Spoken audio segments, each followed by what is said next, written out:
Hello everyone, आज हम revise करने वाले हैं वर्क एनर्जी पार्ट के PYQs। तो चलिए जल्दी से स्टार्ट करते हैं। सबसे पहले हमारे पास a force is applied on a body of mass 20 kg means कितना मास गिवन है? 20 kg गिवन है। Moving with the velocity of 40 metre पर second. The body attains a velocity of 50 metre पर second in time 2 second. Calculate the work done by the body. तो overall हमें क्या दिख रहा है? हमें वर्क डन कैलकुलेट करना है जिसमें वेलोसिटी चेंज हो रही है। तो इस चैप्टर में जब भी वेलोसिटी चेंज का क्वेश्चन होगा, वर्क एनर्जी थ्योरम अप्लाई करेंगे।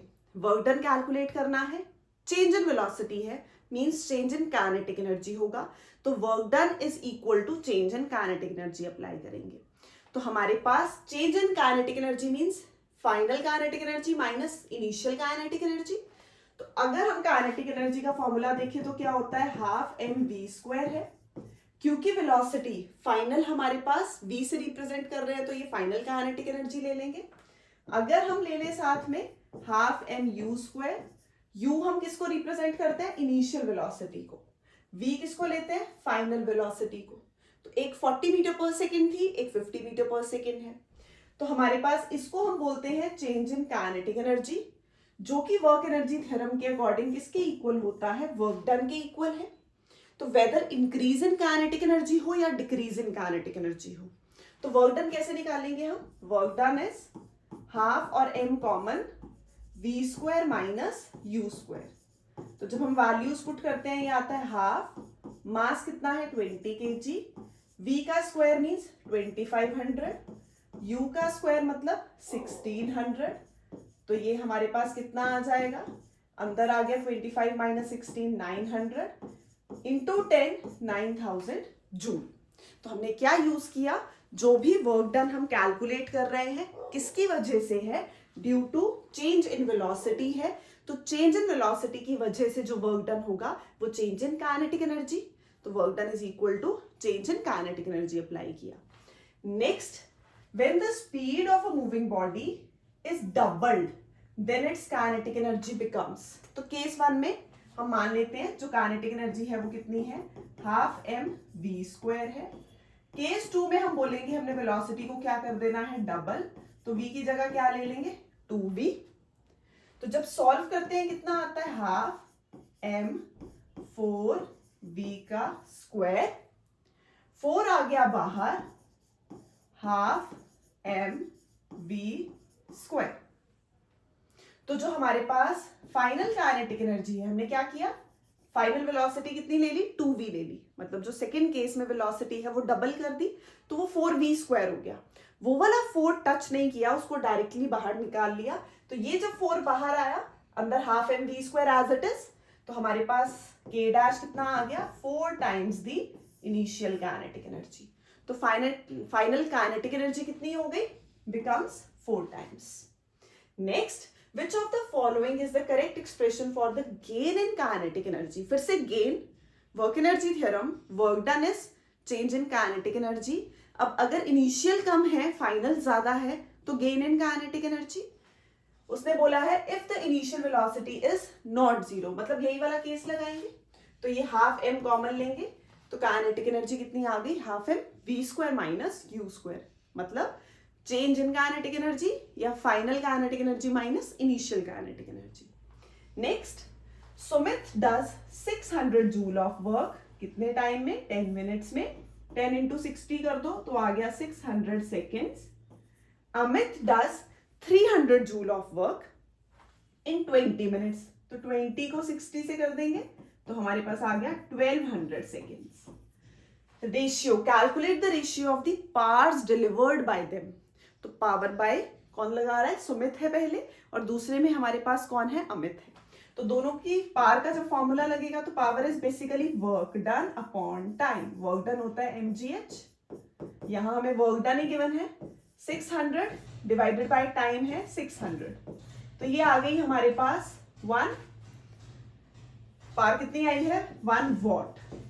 अमित के लिए निकालेंगे तो कितनी हो जाएगी? हम डायरेक्टली डिवाइड भी कर सकते हैं, अलग अलग भी निकाल सकते हैं। तो अमित के लिए हमारे पास यहाँ पे है 300 डिवाइडेड बाय 1200, तो वो कितना आ गया? 1/4। बट जब हम दोनों को डिवाइड करते हैं तो 1/1/4 करेंगे, मीन्स कितना आ जाएगा, 4 आ जाएगा। तो दोनों की जो पावर्स की रेशियो है वो कितनी आ गई, 4 आ गई। नेक्स्ट, इसके बाद हमारे पास two bodies A and B have masses in the ratio 5:1, तो मतलब मास A का और मास B का हमें गिवन है, and their kinetic energies are in the ratio 125:9. Find the ratio of their velocities. तो काइनेटिक एनर्जी A की टू काइनेटिक एनर्जी B की, और हमें पता है काइनेटिक एनर्जी का फॉर्मूला, क्योंकि रेशियो की बात कर रहा है और रेशियो की बात कर रहा है तो हम रेशियो ले रहे हैं, हाफ MA/VA। सब्सक्रिप्ट यूज किया कि अगर A की काइनेटिक एनर्जी तो A का मास, A की स्पीड, यहाँ पे भी B का मास और B के लिए वैल्यू ले लेंगे VB²। अब MB हमें पता है कितना है, 5:1 है। हमें फाइंड करनी है रेशियो ऑफ देयर वेलोसिटीज, तो कितनी हो जाएगी, MA/MB है 5/1, और ये हमारे पास कितना है, kinetic energies 125/9। Find the ratio of their velocities, तो VA²/VB²। तो ये हमारे पास कैंसल हुआ, 25 5 125, 25/9 रह जाएगा। जब हम रूट लेंगे VA²/VB² कितना आया हमारे पास, ये आ गया 25:9, बट हमें किसकी वैल्यू चाहिए, VA/VB की, तो जब हम इसको लेंगे, ये हटाया, ये हमारे पास आ गया रूट, मीन्स 5/3। तो जो VA/VB की रेशियो है वो कितनी आ गई, 5/3। क्योंकि उसने रेशियो पूछी थी तो हमने काइनेटिक एनर्जी गिवन थी, सेट बनाते हैं, जो चीज गिवन है उसको इकट्ठा करो। काइनेटिक एनर्जीज की रेशियो गिवन थी और मासेस की रेशियो गिवन थी। तो अगर हमें काइनेटिक एनर्जीज की रेशियो गिवन थी, हमने ले लिया KA/KB, half MV², half MV²। Masses की रेशियो गिवन थी, पुट कर दी, तो VA/VB की हमारे पास वैल्यू आ गई 5/3, 5:3। Next, a body has kinetic energy 2500 joule. If the mass of the body is 500 gram, the velocity of the body is. तो kinetic energy given है तो हम यूज कर लेते हैं हाफ MV², क्योंकि जो गिवन है हम वही फॉर्मूला अप्लाई करेंगे। तो काइनेटिक एनर्जी हमारे पास कितनी हो गई, हाफ MV² है। कितनी दे रखी है, 2500, और मास कितना है, 500 ग्राम, केजी में कन्वर्ट करना है, SI यूनिट। तो 500 लिया, 1000 किया, 0.5 आएगा। अब ये है हाफ 0.5 और यहाँ V का स्क्वायर, तो ये हमारे पास ऊपर जाएगा, 25,000 इंटू 2 होगा, डिवाइडेड बाय 5 होगा, 5 5 1000, 5000 इंटू 2 10,000। तो ये सारा किसके इक्वल आ रहा है हमारे पास, V² के इक्वल। तो जब रूट लेंगे तो कितना आ जाएगा, 100 का स्क्वायर, तो V कितना आ गया, 100 मीटर पर सेकेंड। कुछ नहीं किया हमने, काइनेटिक एनर्जी गिवन थी, हाफ MV² लगाया, M गिवन था, पुट किया, V फाइंड कर लिया। नेक्स्ट है मोमेंटम। तो momentum is mass into velocity. अब मास भी पता चल गया है, वेलोसिटी, मास तो गिवन ही था, वेलोसिटी हमने कैलकुलेट की, तो मास इज 0.5 और वेलोसिटी है 100 डेसिमल 50, तो 50 kg मीटर पर सेकेंड, ऐसा यूनिट। तो ये आ गया हमारे पास momentum of the body. Next है a light body A and a heavy body B। तो अगर हम दो बॉडीज ले रहे तो mass of B is greater than mass of A, ये वो पहले बता दिया। हैव द सेम मोमेंटम, तो basically PA is equal to PB, ये भी उसने बोल दिया। Choose a correct statement from the given options. तो kinetic energy of the body, पहले देखते हैं काइनेटिक एनर्जीज अगर हमें फाइंड करनी है। तो इस बार उसने मास के साथ वेलोसिटी नहीं दी है, क्या यूज किया है, मोमेंटम यूज किया है। एक बात कर रहा है मास की, दूसरी बात कर रहा है मोमेंटम की, तीसरी चीज पूछ रहा है काइनेटिक एनर्जी।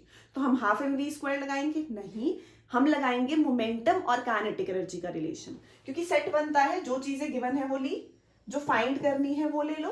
तो इन तीनों के बीच में रिलेशन देखो क्या है। तो काइनेटिक एनर्जी हमें पता है कितना है, P²/2m है।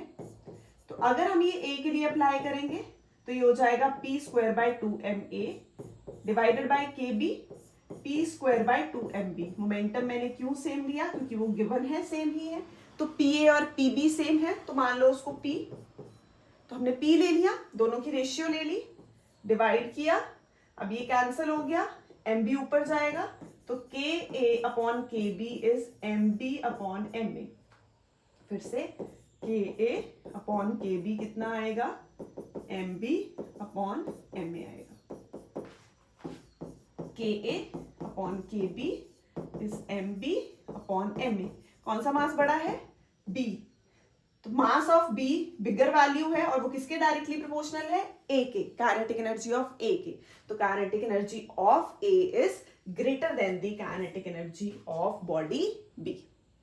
हमने क्या किया, हमें बॉडी का मास कंपेयर करके दे रखा था, एक का ज्यादा एक का कम, मोमेंटम सेम था बट काइनेटिक एनर्जी के साथ पूछा था, तो काइनेटिक एनर्जी के साथ मोमेंटम का रिलेशन लिया क्योंकि उसने मोमेंटम वर्ड यूज किया है। तो K इज P²/2m पुट करेंगे, दोनों की रेशियो ले लेंगे और हमें पता है यहाँ पे मास ऑफ B बड़ा है मास ऑफ A से, तो mass of B is directly proportional to kinetic energy of A। तो ये लार्जर वैल्यू, ये भी लार्जर वैल्यू, तो KA is greater than KB आ जाएगा। नेक्स्ट है if the ratio of the kinetic energy, second part इसने क्या दे रखा है कि अगर जो हमारे पास रेशियो है इसकी काइनेटिक एनर्जीज की वो कितनी है, 5:2। If the ratio of kinetic energies is 5:2, then which of the following gives the mass? तो मोमेंटम तो सेम ही है, फिर से K is P²/2m। अभी निकाला तो कितना आया जब हमने यही दोनों यूज किए, फिर से यही ले लेंगे, KA/KB MA/MB। तो जब अभी हमने इसको सॉल्व किया था तो कितना आया था, KA/KB is MB/MA। तो KA/KB की रेशियो फाइंड करनी है, नहीं गिवन है 5:2। तो हमें रेशियो पूछी है मासेस की, तो रेसिप्रोकल कर लो, हमें फाइंड करना है MA/MB, तो ये हो जाएगा 2:5। तो हमारे पास काइनेटिक एनर्जी थी 5:2 रेशियो वाइज, तो मासेस की रेशियो क्या हो गई, 2:5 हो गई। नेक्स्ट है हमारे पास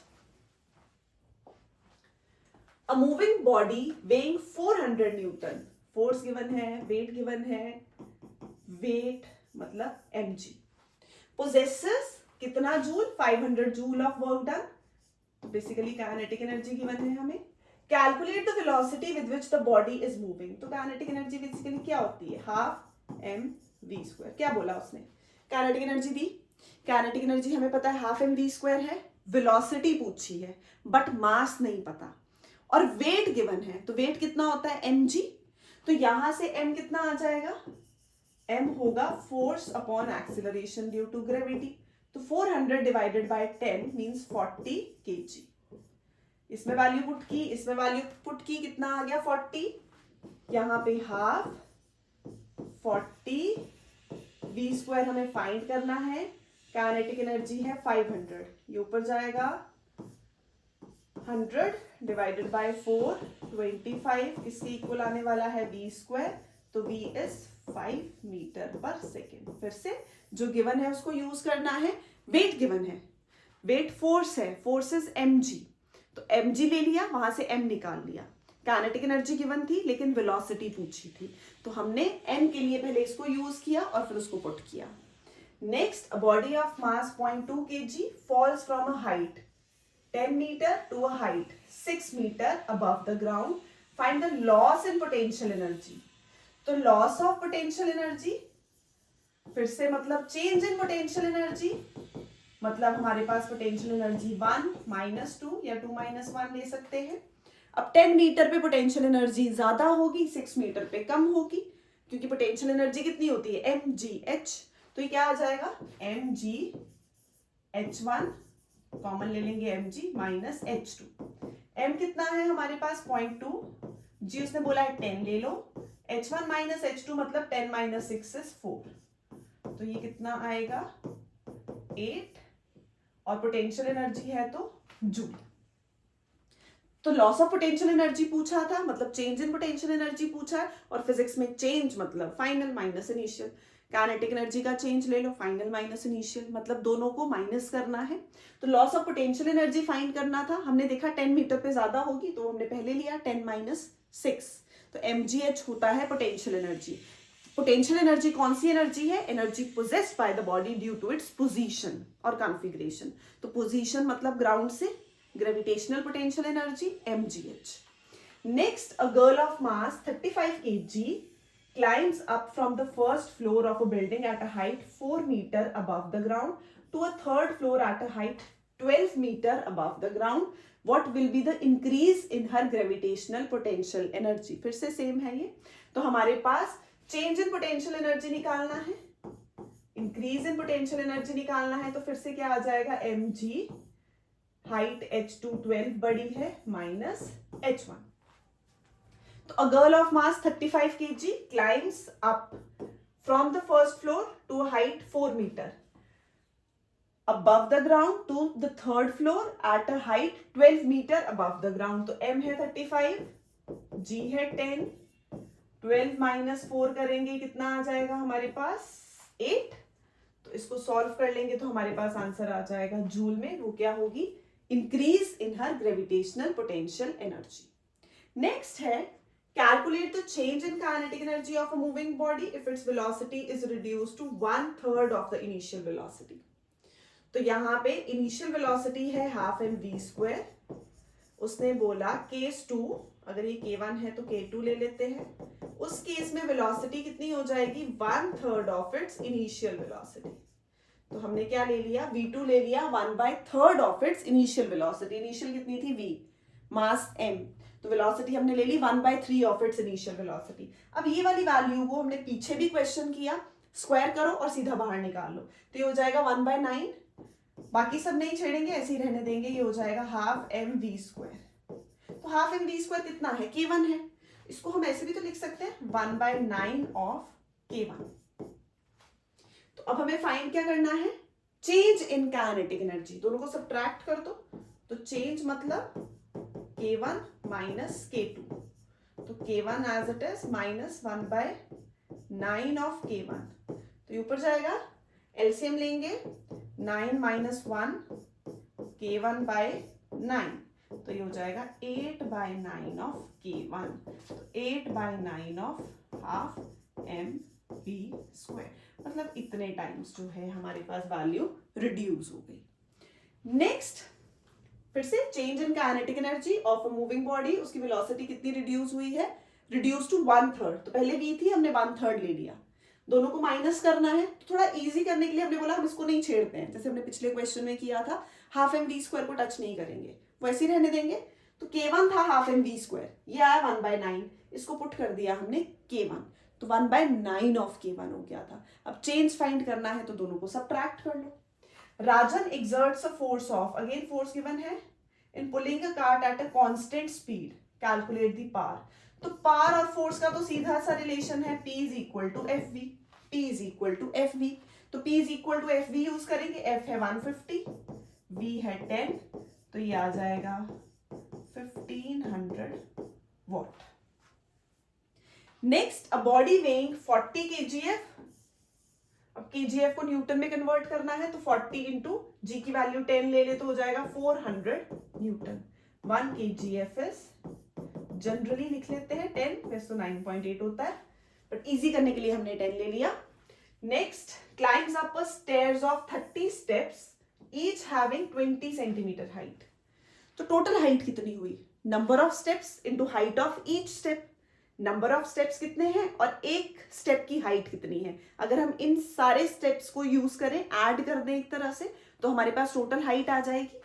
तो 20 सेंटीमीटर इंटू 30, तो total height will be 30 into 20, 600 centimetre, which means 6 metre.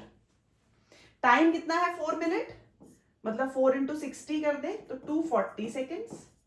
And a girl weighing 30, तो means 300 Newton, does the same in 3 minutes, तो 60 into 3, 180 हो जाएगा seconds।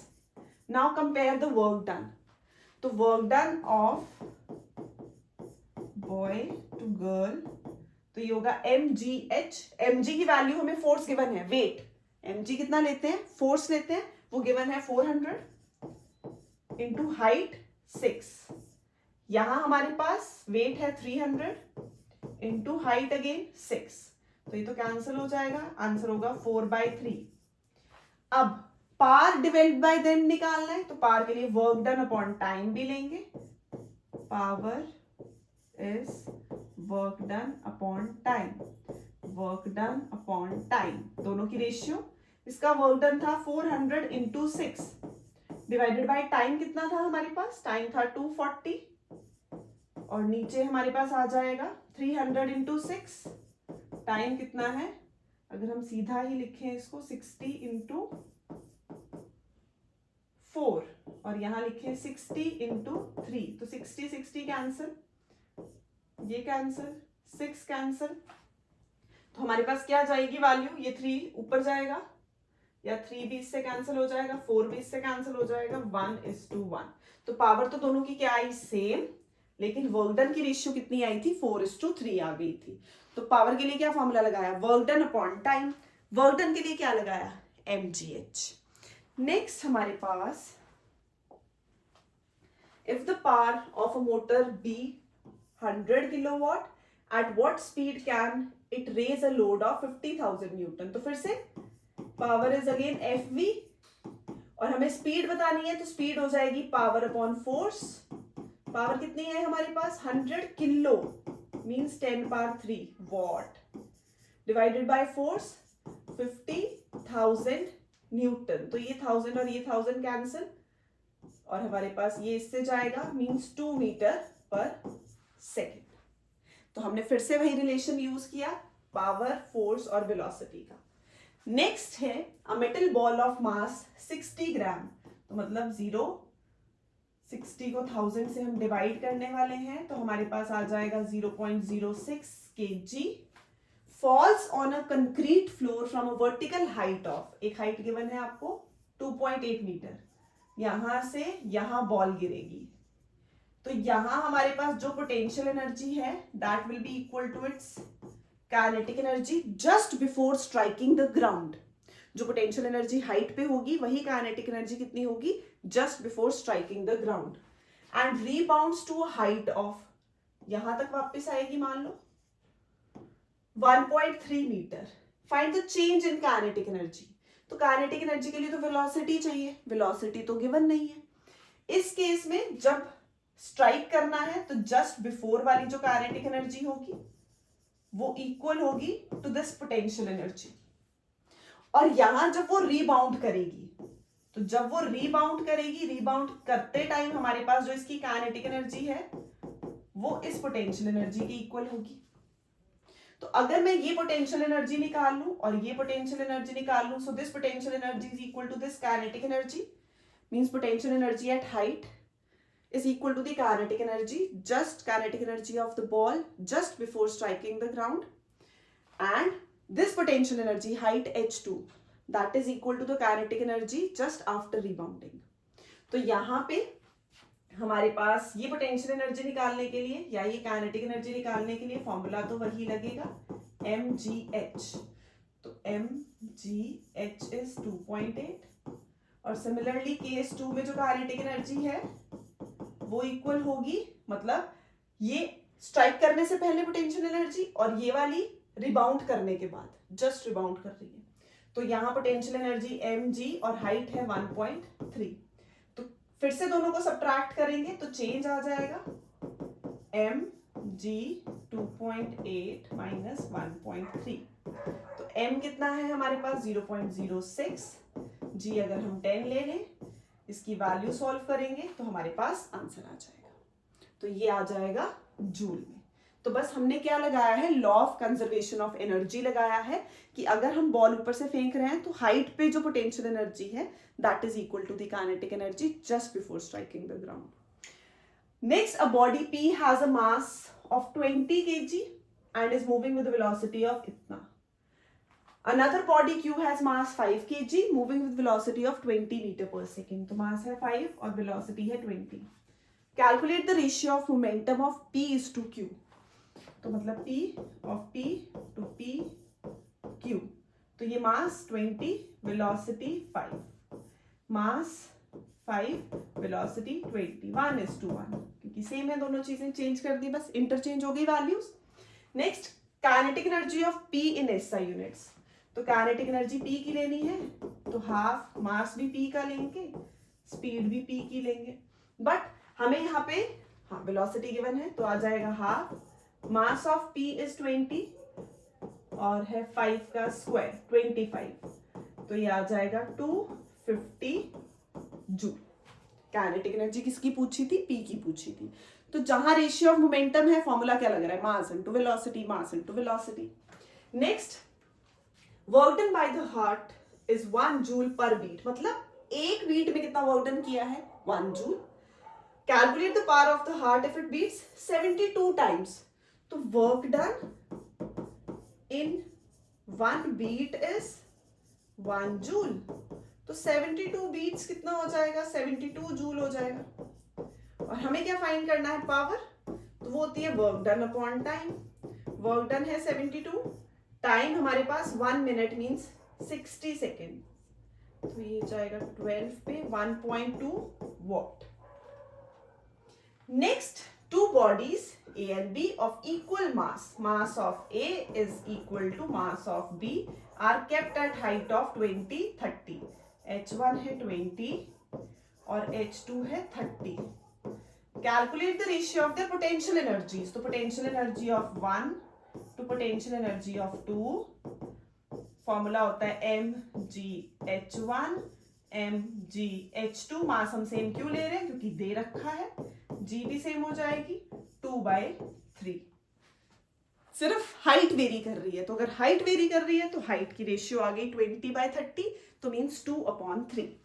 Next, a body of mass 5 kg moving with a velocity of 10 metre पर second, what will be the ratio of its initial kinetic energy and final kinetic energy if the mass is doubled and velocity is halved?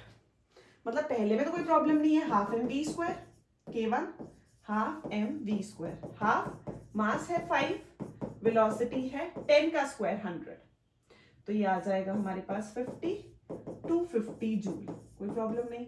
Next, हमें बतानी है ratio दोनों की, but case 2 में final kinetic energy में क्या होगा? Mass double हो जाएगा, तो मास हमारे पास डबल है तो 5 को हम 10 ले लेते हैं और वेलोसिटी को हाफ कर दो, वेलोसिटी 10 है तो उसको 5 ले लो, 5 का स्क्वायर, तो ये 2 5 5 5 25 इंटू 5 125। अब उसने रेशियो पूछी है K1/K2, तो दोनों को डिवाइड कर दो, 250 125 2, तो ये हमारे पास क्या आ गई? रेशियो आ गई, कितनी है? 2:1। मतलब हमें क्या दे रखा था? काइनेटिक एनर्जी के लिए वैल्यूज दे रखी थी, सेकंड में उसने मास डबल और वेलोसिटी हाफ कर दी, तो सिंपली हमने वैल्यूज को किया हाफ करके और डबल करके।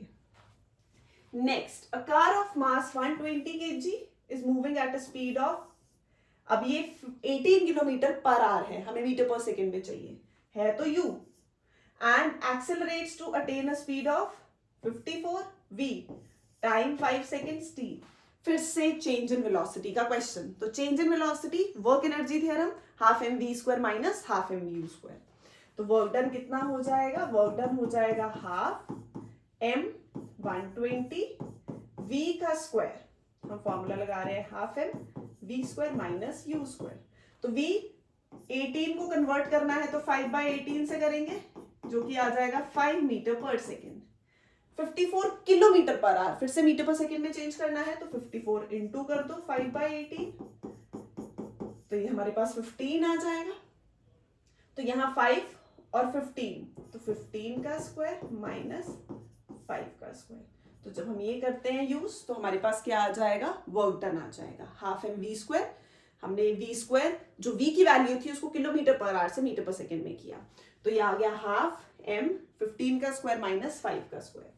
Next, power of the engine, तो पावर के लिए यही पूरी वैल्यू को टाइम से डिवाइड करो, टाइम कितना है 5, तो हाफ ये जाएगा, ये बन जाएगा हमारे पास 60, 15 का स्क्वायर माइनस 5 का स्क्वायर, तो ये जब हम सॉल्व करते हैं वैल्यूज भी पुट कर सकते हैं या A square minus B square लगा के a plus B a minus B भी कर सकते हैं, तो हम ऐसे अगर करें तो 60 15 माइनस 5 10 50 प्लस 5 20 डिवाइडेड बाय 5, तो ये हो जाएगा 5 और ये 2 40, 6 4s are 24, तो 2400 वॉट। तो ऐसे भी कर सकते हैं, a square minus B square, a plus B और a minus B. Next, an engine can pump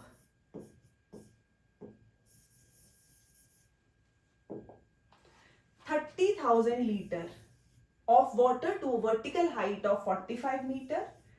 Time 10 minute. Calculate the work done by the machine and its power. G की value दे रखी है, डेंसिटी दे रखी है। Take 1000 litre is 1 metre cube, 30,000 litre है तो 30 मीटर क्यूब। ये तो हो गई वॉल्यूम। अब हमें चाहिए क्या, वर्क डन, और हाइट की बात हो रही है, तो हाइट मींस कौन सी एनर्जी, ग्रेविटेशनल पोटेंशियल एनर्जी। कौन सा फॉर्मूला, mgh। तो mgh, जिसमें m नहीं गिवन है, तो हमें पता है डेंसिटी क्या होती है, मास अपॉन वॉल्यूम। तो मास क्या हो जाएगा, density into volume. Value put करते हैं तो डेंसिटी कितनी है 1000, वॉल्यूम कितनी है 30, और g ले लेंगे हम 9.8, h हमारे पास आ जाएगा 45, तो ये आ जाएगा वर्क डन। और जब हम इसको डिवाइड कर देते हैं तो पावर के लिए ये पूरी वैल्यू को हम डिवाइड कर देंगे कितने से, 10 मिनट, मतलब 10 इंटू 60, 600 सेकेंड्स। तो ये हमारे पास क्या हो जाएगा, आंसर हो जाएगा पावर के लिए। तो हमने क्या किया, इसमें सिर्फ एक चीज कि अगर हमें मास नहीं गिवन है और डेंसिटी और वॉल्यूम गिवन है, तो डेंसिटी, मास डेंसिटी का फॉर्मूला लगाएंगे, density is mass upon volume. Next, 6.4 kilojoule of energy causes a displacement of 64 meter in a body in the direction of 2.5 seconds. Calculate the force applied. तो P is FV, पर power तो दे नहीं रखी, work done they रखा है, set बनाते हैं क्या गिवन है, और डिस्प्लेसमेंट दे रखी है और टाइम दे रखा है। तो हमें पता है work done is force into displacement, तो पावर तो नहीं अभी, पहले तो हमें फोर्स फाइंड करनी है। तो क्या आ जाएगा, work done force displacement, force is work done upon displacement, तो 6.4 इंटू 10 पावर 3 डिवाइडेड बाय 64, ये हो जाएगा 64, और ये आ गया 10 पावर 2 न्यूटन, मतलब 100 न्यूटन। हमें निकालना है क्या है, पावर, तो power is work done upon time, तो वर्क डन तो दे रखा है 6.4 किलो, किलो मतलब 10 power 3 divided by time 2.5 seconds. तो ये जो हम निकालेंगे वो किस में आ जाएगा, वॉट में आ जाएगा। अब उसने बोला है पावर जो निकालो वो हॉर्स पावर में निकालो, तो जो भी आंसर आएगा उसको आप 746 से डिवाइड कर दो। जो भी आंसर आया उसको 740, क्योंकि 1 हॉर्स पावर है 746 वॉट, तो हमें वॉट को कन्वर्ट करना है हॉर्स पावर में। तो इसको जो सॉल्व करके आंसर आएगा उसको डिवाइड करो 746 से, तो वो हमें क्या दे देगा, हॉर्स पावर दे देगा। Next, a body of mass 50 kg has a momentum of इतना, कैलकुलेट द काइनेटिक एनर्जी। तो फिर से मास और मोमेंटम गिवन है, तो काइनेटिक एनर्जी का वो रिलेशन यूज करेंगे जिसमें मोमेंटम आएगा। तो k is p square by 2m, तो k p कितना है 3000 इंटू 3000 डिवाइडेड बाय 2, मास है 50, तो ये हो जाएगा 10, 3 3 9, 1 2 3 डिवाइडेड बाय 10, 90,000 जूल। वेलोसिटी तो हाफ एम वी स्क्वायर के इक्वल ले लेते हैं इसको, या p इज mv ले लेते हैं, तो ये p था, velocity will be momentum upon mass, तो मोमेंटम है 3000 डिवाइडेड बाय मास है 50, तो 60 मीटर पर सेकेंड। तो चाहे हम हाफ एम वी स्क्वायर लगा लेते इधर तब भी v आ जाता, दोनों वेज ठीक है, मोमेंटम से निकाल लिया या काइनेटिक एनर्जी से निकाल लिया। The diagram below shows a pendulum having bob of mass 80 gram. A and C are extreme positions, और extreme positions पे kinetic energy 0, extreme positions पे kinetic energy 0, and B is the mean position, mean position पे potential energy 0। यही होता है pendulum, यहाँ kinetic होती है but potential 0, extreme position पे potential होती है but kinetic 0। तो हमने एक्सट्रीम पे काइनेटिक 0 कर दी, मीन पे पोटेंशियल 0 कर दी। Now which one of the following statements is correct? At point A the bob has only kinetic energy, no, kinetic energy is 0, गलत। At point B the bob will have only potential energy, नहीं, potential energy 0 है। At point B the bob will have maximum kinetic energy, yes, उस time उसको speed देंगे, उसको हम force लगाएंगे, force लगा के उसको डिस्प्लेसमेंट करवाएंगे, तो ये सही है हमारे पास। Next, at point D the bob will have more potential energy and less kinetic energy, नहीं, काइनेटिक ज्यादा होगी, ऊपर की तरफ को जाते हुए काइनेटिक एनर्जी डिक्रीज होनी स्टार्ट होगी और पोटेंशियल इंक्रीज होगी। द हाइट h इज, अब इसमें हाइट फाइंड करनी है, वेलोसिटी गिवन है हमें, तो मतलब half M V square given है। अब अगर half M V square given है, using law of conservation of energy, जो काइनेटिक एनर्जी या जो मैकेनिकल एनर्जी बी पे आएगी वही एनर्जी सी पे होगी। तो पहले अगर हम काइनेटिक एनर्जी निकाल लें तो हाफ एम कितना है 80 डिवाइडेड बाय 1000, v का स्क्वायर मतलब 5525, तो इसको हम सॉल्व करते हैं, 25 इंटू 4 100, 1000, 1000, तो फिर काइनेटिक एनर्जी तो आ गई 1। अब यही एनर्जी होनी चाहिए हाइट पे, सी पॉइंट पे, एक्सट्रीम पोजीशन पे, तो 1 इज इक्वल टू mgh कर दो। तो यहां पे हमारे पास जब हम ये यूज करते हैं तो कितना आ जाएगा, मास है 80 अगेन डिवाइडेड बाय 1000, g ले लेंगे 10, h हमें फाइंड करना है, ये आ गया 1, ये तो कैंसिल, और ये ऊपर जाएगा 10 डिवाइडेड बाय 8h, तो 8 1 ज़ा और 2 0, तो 8 2 ज़ा 16, और हमारे पास 16 4 0 8 5 ज़ा 40, तो 1.25, लेकिन यूनिट कितना होगा, हमने ये मीटर में लिया है, हमने ये भी मीटर में लिया है, तो मीटर, तो 1.25 मीटर। यूज क्या किया, law of conservation of energy की, मीन पोजीशन पे काइनेटिक एनर्जी, एक्सट्रीम पे potential energy. Next, a spring is kept compressed by a small trolley of mass 0.5 kg lying on a smooth horizontal surface as shown in the figure when the trolley is released। अच्छा, जब trolley को, spring को हमने compress किया तो उसके पास कौन सी एनर्जी है, पोटेंशियल एनर्जी। जब हमने कंप्रेस किया है तो पोजीशन और कॉन्फ़िगरेशन की वजह से हमारे पास क्या है, कॉन्फ़िगरेशन चेंज हो रही है, पोटेंशियल एनर्जी है। When the trolley is released, तो जब ट्रॉली जाएगी वही पोटेंशियल एनर्जी किस में कन्वर्ट होगी, काइनेटिक एनर्जी में। तो जो पोटेंशियल एनर्जी है जब हमने उसको कंप्रेस किया है, that is equal to the kinetic energy when it is released और when it is moving with velocity. तो when the trolley is released it is found to move at a speed of 2 metre पर second. What potential energy did the spring possess when compressed, तो मतलब अगर हम ये निकाल लें तो वो इक्वल ही है, तो हाफ m कितना है 0.5, v कितना है हमारे पास 2 4, तो ये आ जाएगा हमारे पास 21 जूल, दोनों 20 डिवाइडेड बाय 20 हो गया, आंसर कितना आ गया 1 जूल आ गया। नेक्स्ट है अ बॉल ऑफ मास 200 ग्राम, तो मास 200 ग्राम मतलब 0.2 kg falls from a height 5 metre, what will be its kinetic energy when it just reaches the ground। तो अभी करवाया, जब हम बॉल ऊपर से रिलीज करते हैं तो इस टाइम पे जो पोटेंशियल एनर्जी है that is equal to the kinetic energy just before striking the ground, strike करने से पहले की एनर्जी। तो कितनी हो जाएगी, when it just reaches the ground, वही पूछा है उसने, तो हमें यहाँ हाइट दे रखी है, तो अगर हम पोटेंशियल एनर्जी निकाल लें वही काइनेटिक एनर्जी हो जाएगी उसके इक्वल। तो potential energy when released is equal to the kinetic energy just before striking the ground. तो ये होगी m, g और h।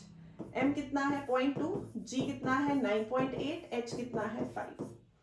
तो सॉल्व कर लेंगे तो हमारे पास जूल में क्या आंसर आ जाएगा, काइनेटिक एनर्जी।